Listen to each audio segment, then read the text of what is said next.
આપ સૌ માઈ ભક્તોને ભાદરવી પૂનમની ખૂબ ખૂબ શુભકામનાઓ। ભાદરવી પૂનમનો મેળો પ્રારંભ થઈ ચૂક્યો છે। આજે ત્રીજો દિવસ છે। 2 દિવસના અંદર લગભગ 5 લાખ કરતાં વધુ ભાવિક ભક્તોએ મા અંબાના ચરણોમાં શીશ ઝુકાવ્યું છે। આ વખતે મેળાના પ્રારંભ પહેલાં અંબાજી મંદિરે દર્શને આવતા યાત્રિકોનો વીમો લીધો છે એવી એક મેં સોશિયલ મીડિયા ઉપર પોસ્ટ કરી હતી, જે પોસ્ટ ખૂબ જ વાયરલ થઈ અને 4-5 દિવસના અંદર જ મારા ઉપર અનેકો ફોન આવી ગયા વીમા અંગેની માહિતી મેળવવા માટે। તો અંબાજી મંદિરે જે યાત્રિકોનો વીમો લીધો છે એ અંબાજી મંદિરના 20 કિલોમીટરના એરિયામાં આવી કોઈ માનવ સર્જિત કે કુદરતી ઘટના ઘટે અને મૃત્યુ થાય તો એ લોકોનું વીમા કવચ લીધેલું છે।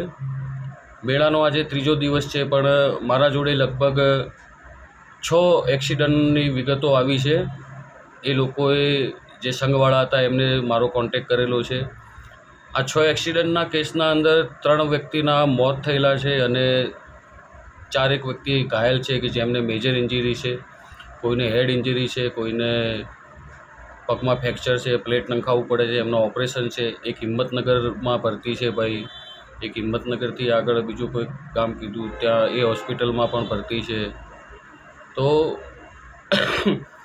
એ લોકોની અને મારી પણ એવી લાગણી થઈ કે મને માતાજીના દર્શને નીકળેલો યાત્રિક 20 કિલોમીટરના વિસ્તારમાં આવે ત્યારે જ એને આવી કોઈ ઘટના ઘટે તો એને વળતર મળે, એના કરતાં માતાજીના દર્શને આવેલો યાત્રિક આ 20 કિલોમીટરના એરિયાની બહાર પણ હોય તો પણ એને કંઈક વળતર મળવું જોઈએ। કેમ કે આવી રીતે જ્યારે કોઈ પરિવાર પર આવી ઘટના આવી પડે તો એ એમના ઉપર કેવી પરિસ્થિતિ વીતતી હોય એ આપણે સમજી શકીએ છીએ। આજે 6 કેસો બનેલા છે એ 20 કિલોમીટરના બહારના વિસ્તારમાં બનેલા છે, એટલે એ લોકોને વીમા વળતર કોઈ મળી શકે એમ નથી।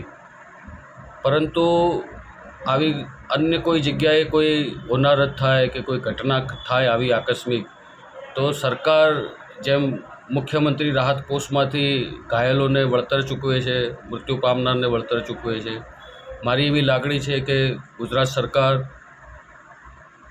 દેવસ્થાન ટ્રસ્ટ, પવિત્ર યાત્રાધામ વિકાસ બોર્ડ આવા 20 કિલોમીટરના એરિયા સિવાયના જે લોકોને આવી અકસ્માતની ઘટના થાય અને એમાં એ ઘાયલ થાય કે મોતને ભેટે છે એ લોકોને કોઈપણ રીતે જો આર્થિક રીતે મદદરૂપ થાય તો એમના પરિવાર માટે ખૂબ સહાયરૂપ નીવડી શકે એમ છે।